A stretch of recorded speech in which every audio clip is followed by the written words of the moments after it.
Hi guys, I'm Mike. And I'm Stephen. And this is Indy Fanatics, your home for IndyCar content with weekly podcasts and feature videos.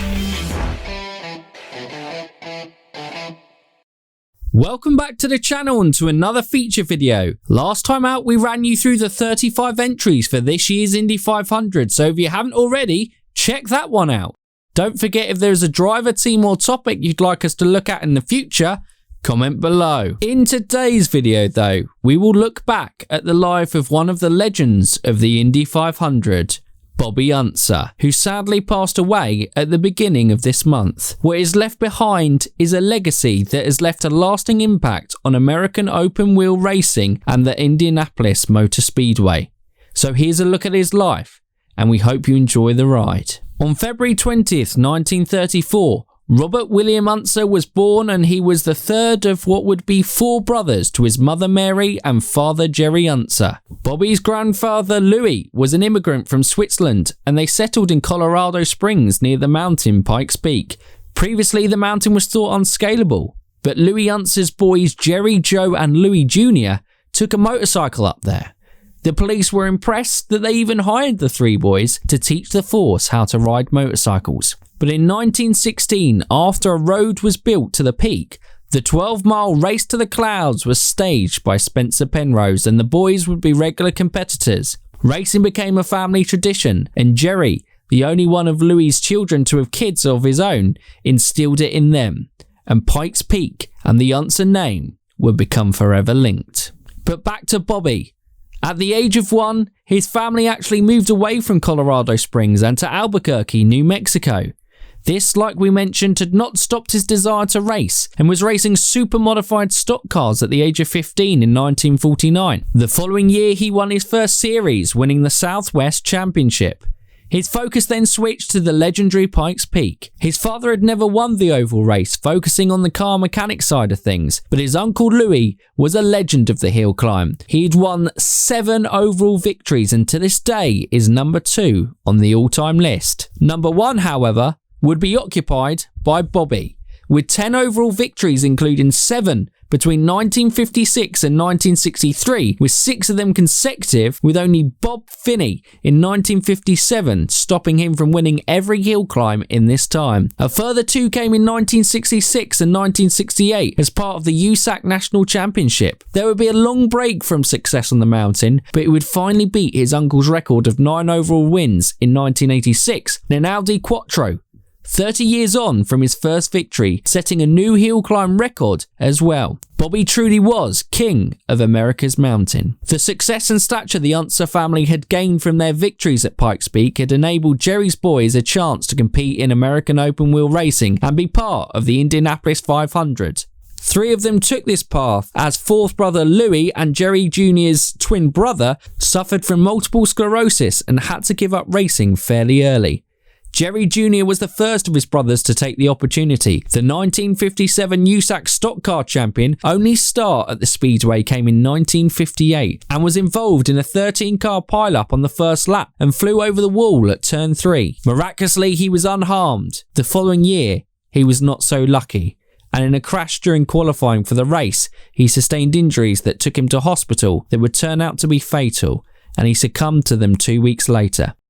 Bobby and youngest brother Al were not deterred by this and would follow their older brother's footsteps into the sport. Bobby's first Indy 500 came in 1963, where his race ended after just 3 laps after swerving to avoid the car of Dick Ruthman. From 1964, Unser was competing full-time in the series and year by year got better and better. Of course, his first win in USAC had to be at Pikes Peak, with his 1966 victory at the hill climb, as previously stated, being a part of the USAC National Championship. His first and second road course win in the series came at Mosport Park in 1967 in back-to-back races at the Canadian track, and with a further 7 podiums that season, it helped him to secure his best ever championship position at that time of 3rd. But the following year was when Bobby made history. He won 4 of the first 5 races, with the 4th being his first victory at the Indianapolis Motor Speedway. On lap 174, Lloyd Ruby retired from the lead when his engine misfired, and then on lap 191,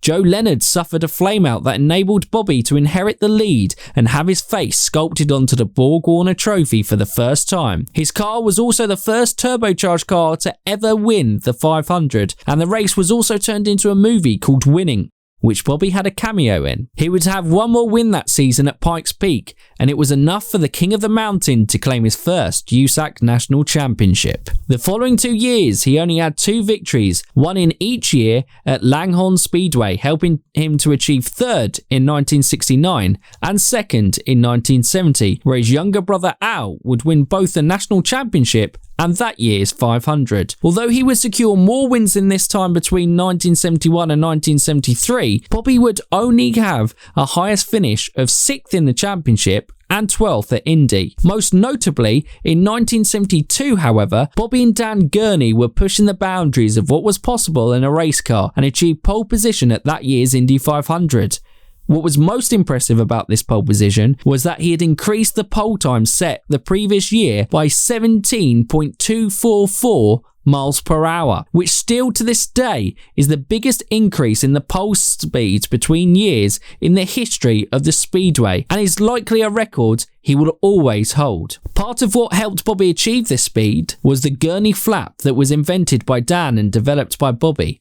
And Bobby was a very technical driver. He spent a lot of the time on the mechanical side of developing the car as well as driving it, and his partnership with Gurney really enhanced this. 1974 would see the return to national championship glory for Bobby with 4 wins and a further 6 podiums. He secured his second title. But the following year, he would strengthen his legacy at Indianapolis, winning the 1975 Indy 500 in Dan Gurney's latest Eagle chassis. On lap 165, Bobby took the lead from Johnny Rutherford, and this would prove vital as 9 laps later the heavens opened while the race was under caution, and as cars hydroplaned across the surface, Unser was declared victor. 1974 was Bobby's last championship, but there was still time to claim a third and final Indy 500 crown in 1981. Now driving for Roger at Team Penske, he secured the pole position for the race. However, his third 500 would prove to be his most controversial. Unser would cross the finish line first and claim the plaudits, but on lap 149 of the race, when coming out of the pits, Bobby overtook several cars under yellow. The incident was reviewed overnight by USAC, and by the morning had decided to penalise Bobby, deducting him 1 position, which promoted Mario Andretti to first and a 2-time Indy 500 champion. But it was not done there. The decision would then go through an appeals panel that would vote 2-1 in favour of reinstating Bobby as the winner, as he was instead fined $40,000. It left a bitter feeling for Bobby, however, and he retired at the end of that season. What Bobby had achieved in his time in American open wheel racing was incredible. 2 championships and 3 Indy 500s spread across 3 decades, and vastly different cars in each win. He was the first driver to ever do this, and only Rick Mears has matched this achievement.